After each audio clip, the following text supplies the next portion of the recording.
I always thought I would be a teacher. I never got my PhD. I got my master's, so that I went to engineering and I got my PhD. So I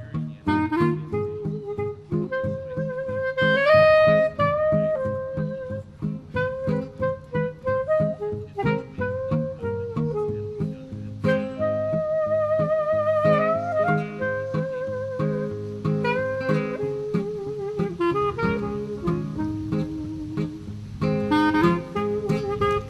see me as a piece of paper.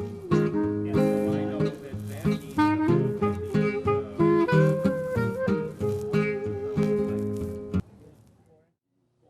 Okay, well, my name is Ted Carvalho, and I live around the corner on Wedgwood Road. I'm a retired engineer, and I like to play in the mud. And so this is a hobby for me.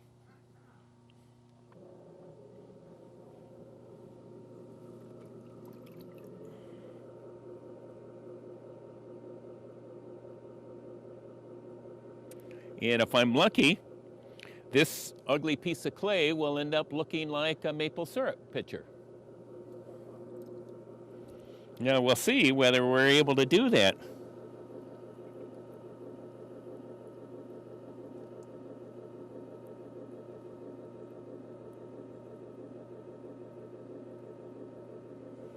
Because I got the clay too wet, and so it wants to sag on me.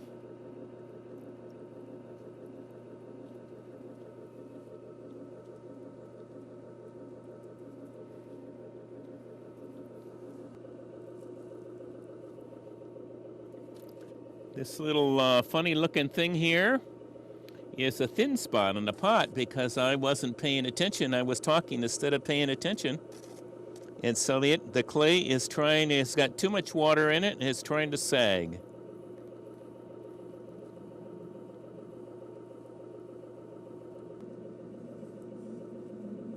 You can see the key to this is steady hands, which I'm lucky as an old man that I do have pretty steady hands.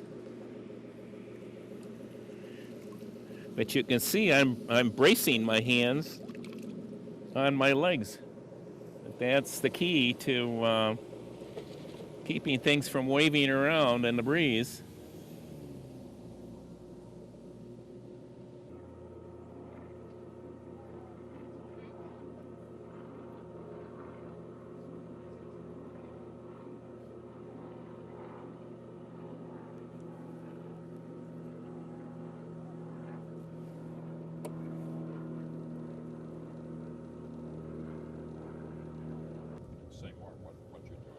Well, I'm necking in this pitcher, and I am trying to smooth out, get the slip on the outside, get that gunk off of it. And in a minute, I'll flare out the top of it and put a little spout in it.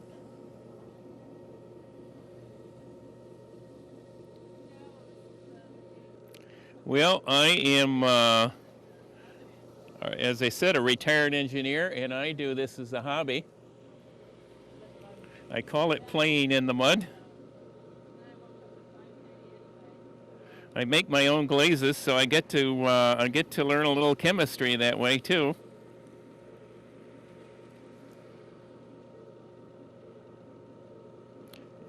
And now I think we're at the point where I can put a spout on it.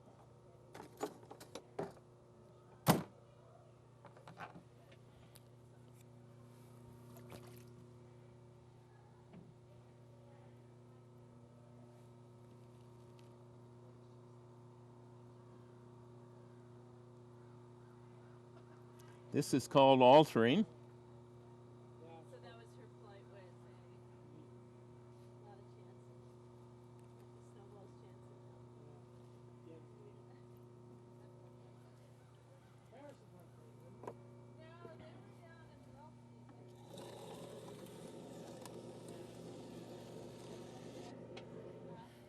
And tomorrow I will trim this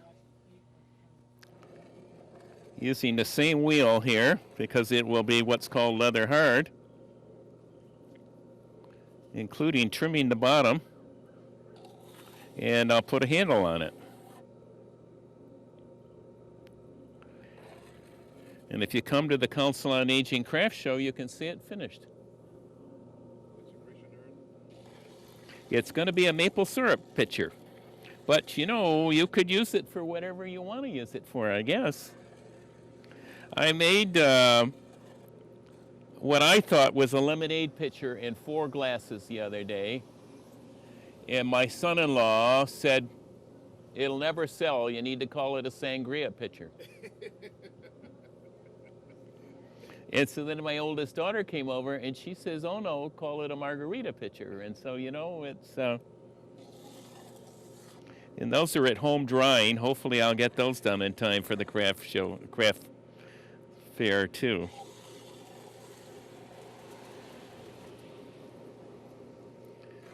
Doing a little bit of trimming right now so you can get to see a little bit what it's going to look like when it's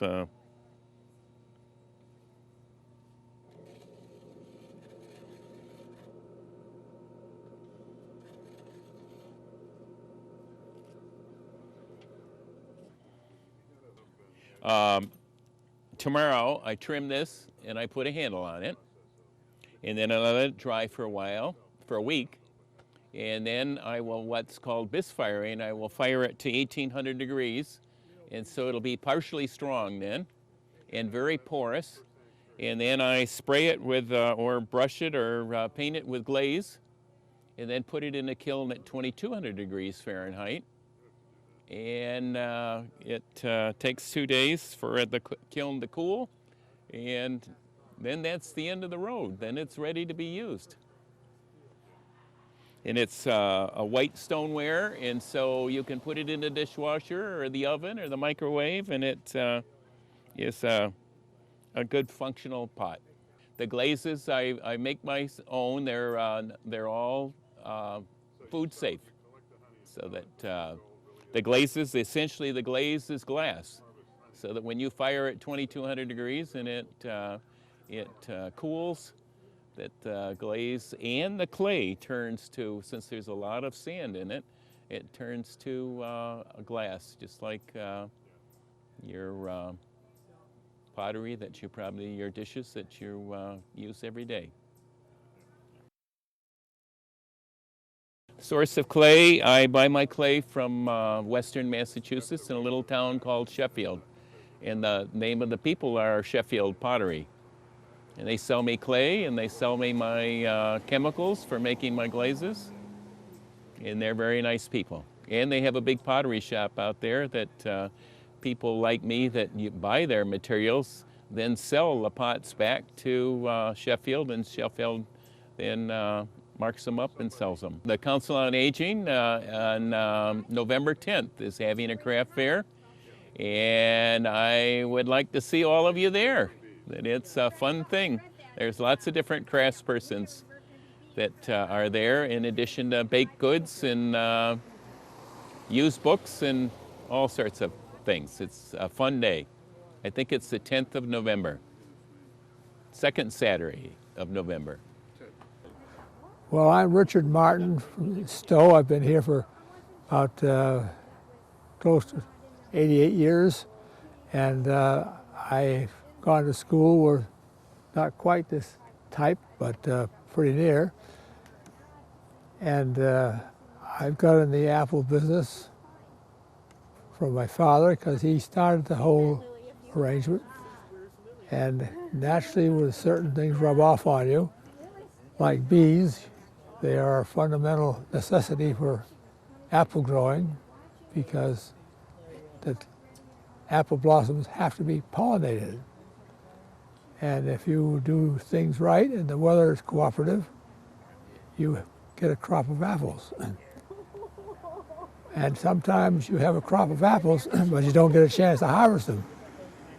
Like down in 1938, the hurricane came along and harvested them all themselves. There wasn't an apple left on the tree. after that hurricane went through. You're always up against nature. But bees, you have to have plenty of bees in that period of pollination to set an apple crop. And the more time you can pollinate that one blossom, the more likelihood you get a good, healthy apple out of it. So I hope if you go in the apple business, you better make sure you research all the necessities because it runs deep. Everything concerns the queen because she's the one that can perpetuate the hive. Yeah. And she lays, all day long she's laying thousands of eggs because you've got 30 or 50 or 75 cells in every hive depending on how big it is. And when a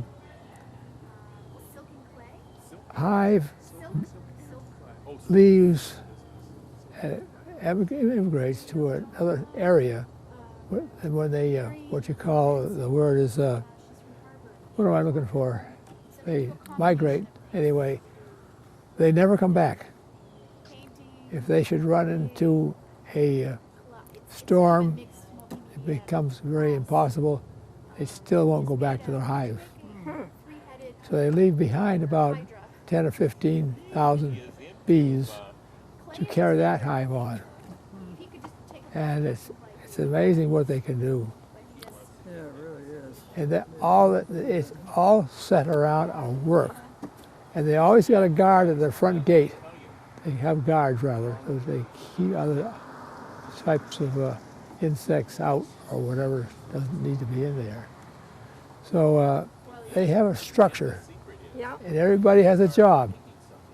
But the drones, they get it when the queen goes off to become pregnant. And so it's, I wouldn't want to be in that Yeah. sort of race. Right. I won't sign up to be a drone. The drones catch it. They just can't survive. But it's all, and this is what they have. You see, this is a bee restrictor. Bees can't go through that. The queen bees, rather, excuse me. The queen bees can't go into the. You have secondary hives. The bees go into the bottom here, the workers, and keep the honey down there. And the queen can go through there, but they can't come up through here where the honey goes up in another hive. So the queen bee is larger than the space between those? Yes. Is it the largest bee in the hive then? Yeah, definitely. Yeah. The others could go up there carrying the honey up. And everybody's got a job, and that's all they do. All through their life. It's yes, there's a lot to it. And when you read about it, it's baffling. The structure of their whole being. Now the drone that mates with the queen, he immediately dies. So it's a very short love affair. Well, the wonderful thing about honey, it keeps forever. Yep. Okay, I can show you the combs here.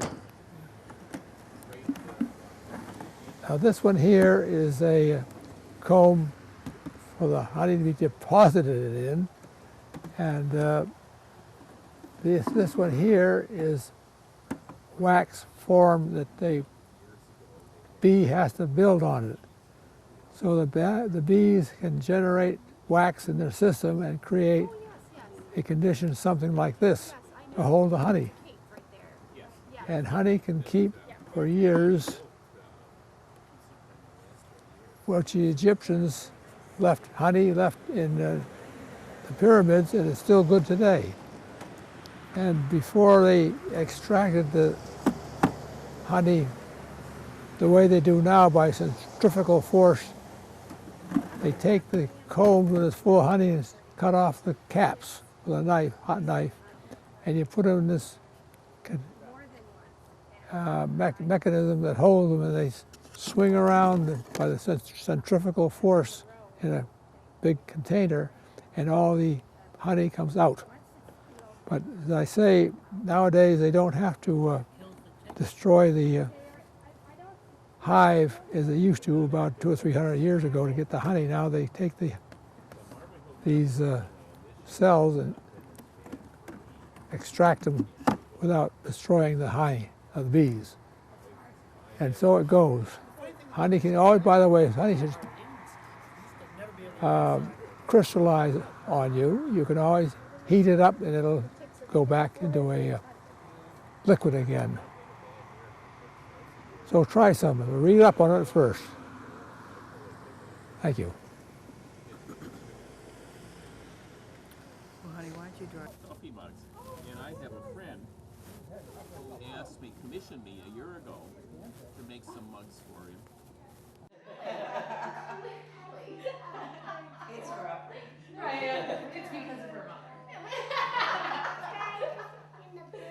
This one's very strong. She knows what she wants. Yeah. She wants to get involved in everything. Oh, are you ready to put it on your wrist? Yeah, it's fine. Are you ready to tie it on your wrist? Keeps us on our toes. Yeah, you didn't have to wait long. That's Bobby's. That's Ibby's. She's so adept. I know. That's Ibby's. And she's Hello, I'm Gail Thomas. I make jewelry. I don't usually use pipe cleaners. These are for the kids. I use sterling silver wire and different kinds of stones. And there's a few samples over here of what I do. I got started, was kind of, used to be a massage therapist, and I kind of burned my shoulders out, and I was sort of looking for something to do, but not too actively. And I broke a necklace and went to a local bead store to find out what I could do to put it back together again. And ended up making something completely different. And wore it to a doctor's office, and the receptionist loved it and wanted one just like it, and that was kind of all she wrote. So that's how I got started. I've been doing it for about 5 years now, and it's really more of a hobby, but I have a lot of fun doing it. And Why don't you show What? people how to make a spiral? oh, would you like to see how to make a spiral? Show you my tools. Let's see. We'll use some craft wire and cut a nice long length of it. And this is my favorite tool here, the round nose pliers. Lou, I don't know if you can see this close up or not, but I take this little tool here, grab it on the end of the wire, and start turning the wire around the tool till I make a little tiny circle. And then I grab it, continue the circle, just really using my hand, and make another little round, continuing the spiral shape. Now I'm going to take something else a little softer to hold it with so I don't dent the wire. And then, definitely not rocket science, and just keep on swirling and twirling. And if I'm going to make something that I'm going to be able to attach things to, I'm going to have to make a couple of loops. So first I'm going to make a loop down here at the bottom, and holding it like this, making another little loop around the pliers, and then kind of fold it into place. I hope this is all coming out somehow. And bringing this up around the top, like so. Grab it again with the pliers, and then make another loop. And then I'm going to cut off the excess.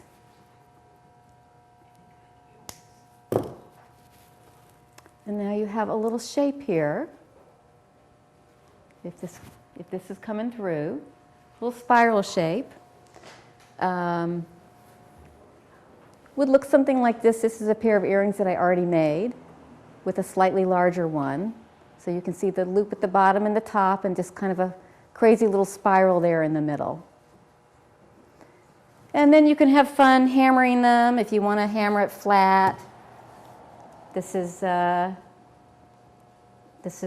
what I use for a platform, and here's the chasing hammer. And got to watch out for your fingers. Hammer it flat. Gives it a whole different kind of look, which I'm sure is not going to show up on the camera. But that's how it works. Oh, I do a handful of shows during the fall, usually. Sometimes in the spring. I try to do all of the Stowe shows, of course. And sometimes I show at home, which is where I make my jewelry. And that's about it. I don't have anything online yet, so if anyone has any suggestions, give me a call. Let's see, I do have a pair of earrings for $10, but most of them go between $22 and $24. I make necklaces and bracelets, just a whole variety. Most necklaces are $40 to $60. Bracelets are usually $30, $35, somewhere around there. I have a show on, let's see, next Saturday, which is the 20th, sorry. So November 20th, it's at St. Isidore's up on Route 117. And then my next show is also at St. Isidore's for the Council on Aging from Stowe, and that is November 10th. Both shows, I believe, are 10 to 3. See you there. Sports has always been his love. Hi, I'm Judith Jaffe, Lou Halprin's wife. Somebody makes it. I have a, Why not you? Exactly. I'm an artist, Then you just need a and I have an art studio over at Art Space Maynard. And I'm here to show sketching and drawing, and I have some examples of my drawings and my prints. And while I'm here, I'm just fixing up some drawings from the Black Eagles jazz band that I do regularly. I go to hear them, and it's quite challenging to draw them while they're moving around and playing.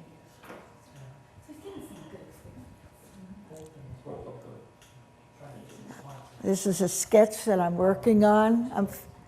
I use, when I finish drawing them, and I haven't finished the drawing, I use some photographs that Lou takes for me and try to fill in a bit.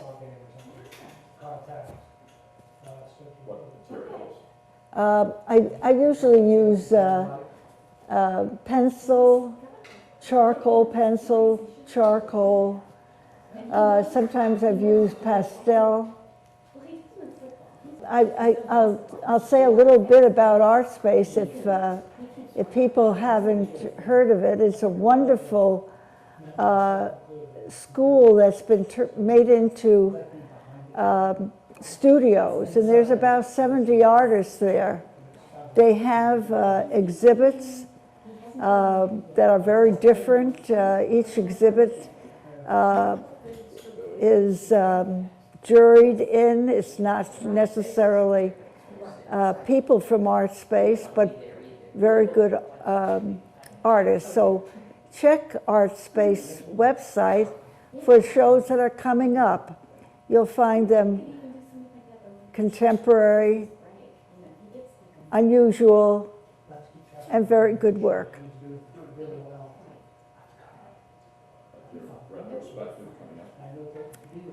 I am going to have a retrospective of my work at ArtSpace in mid-June. Hi, I'm Jonathan Daisy. I'm displaying my photography. I've been doing this since I was 15. So that is 35 years ago, quite a while ago. I got my first black and white kit from my parents. And So I started out with black and white, and I think what I have here shows kind of a range of photography styles. Obviously, I've gone to digital since then. The digital is my color work, and black and white is the traditional chemical process. But it's interesting, people associate Photoshop with manipulating images, but actually there's an interesting article in this Sunday's paper about photography has always been manipulative, or a medium that can be manipulated. Like this is a black and white print, but it's by sandwiching two negatives together. The forest floor with leaves, and then a picture of my wife, Julie. So you end up with a double image, but this was not done in the computer. This is with infrared film. It gives you a different white, gives it a different feel. What is green starts out with white, comes out white. You know, green grass has a lighter color, but that was a kind of a film. Of course, you can do this now in the computer, but this is with the negative. This was up in Maine, Cadillac Mountain. This has been sepia toned. Now, sepia tone people associated mainly with a color, but this was actually a process that replaced the black and white silver, and it made it extremely archival. So this being sepia toned, it will last over 100 years and not degrade. So this is so I have traditional black and white stuff, and then of course I've gone on to color. I started with color, and I went to CDIA it's a Center for Digital Imaging Arts in Waltham, and learned about digital photography. So some of what I have is pretty straightforward, just a color photograph.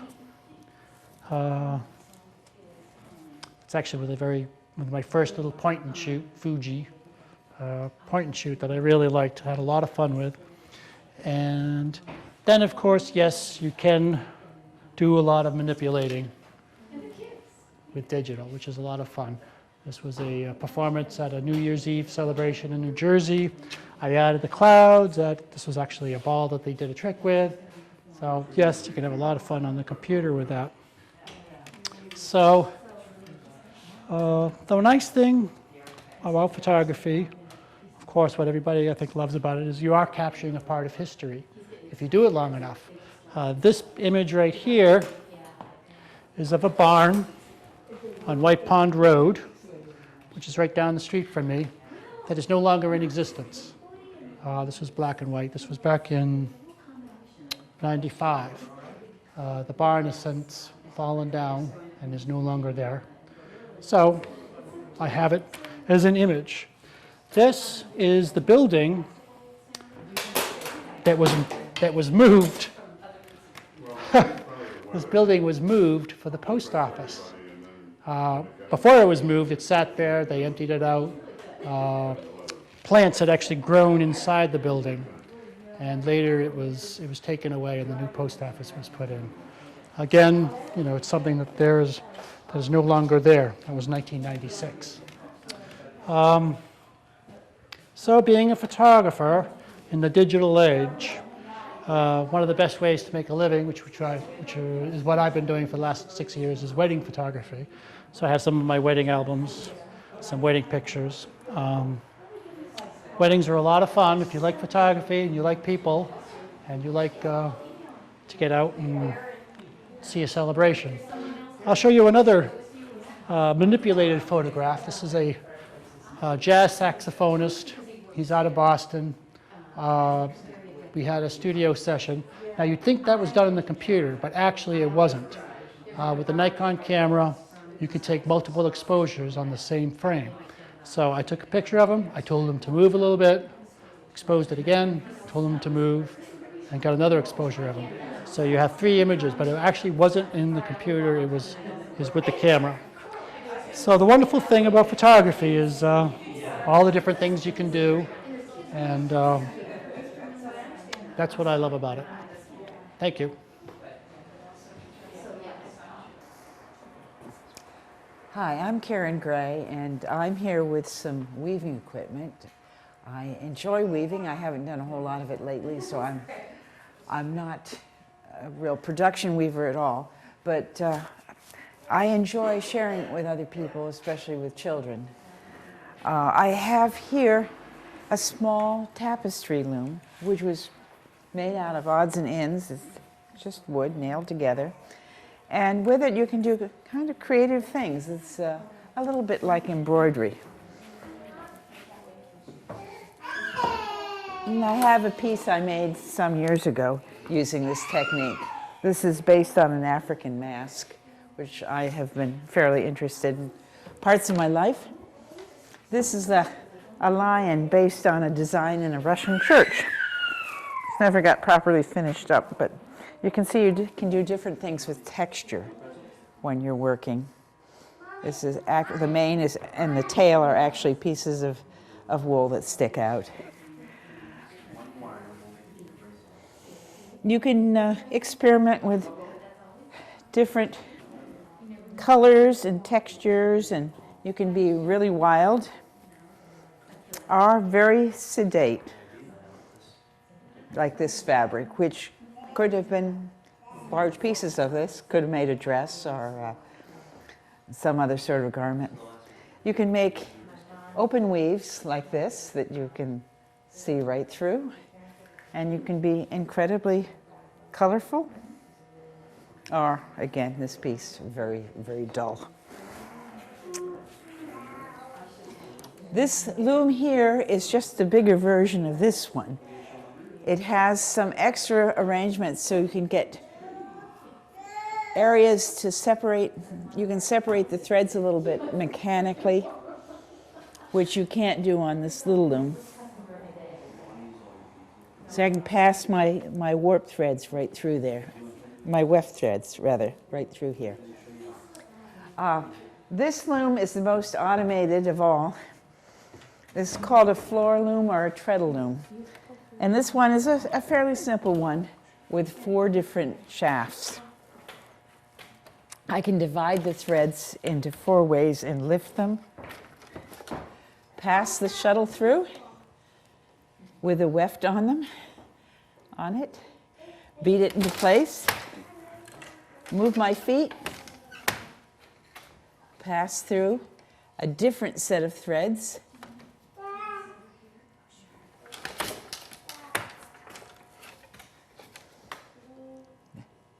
Now I'm on to the third possibility.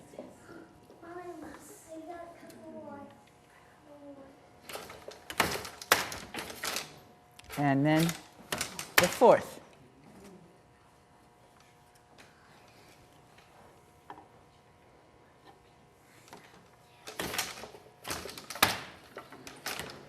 And I'm going back to the first one.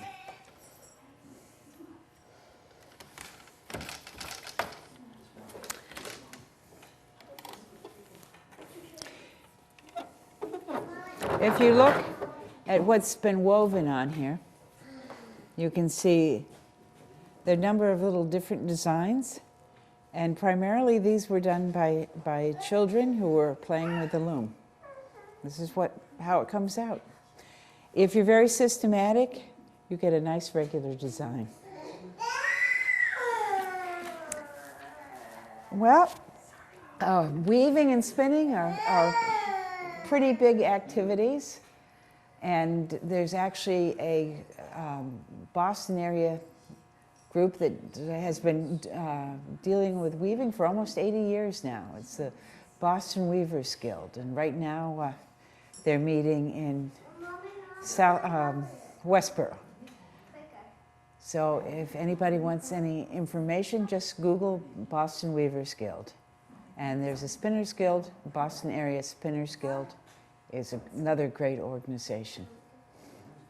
One in town? We have a little spinning group in town. It meets on the 3rd Wednesday of the month, mostly, during the school year, at the town hall from 1 to 3 o'clock.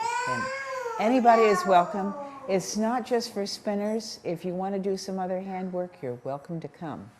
Any sort of thing that doesn't involve noisy equipment is acceptable. And we just sit around and enjoy each other's company and share our work with our friends. Any displays coming up? The Weavers Guild has a show coming up, which will be in Weston. If you Google them, you can find out the specifics of the hours, but it's generally in the tavern in the center of Weston Center. And it's the first weekend of November. It's been going on for years and years. It's a beautiful show. No, I have not contributed. Goodbye, everybody. It's nice talking to you. Come to the West Schoolhouse. We've got some good activities planned for next year.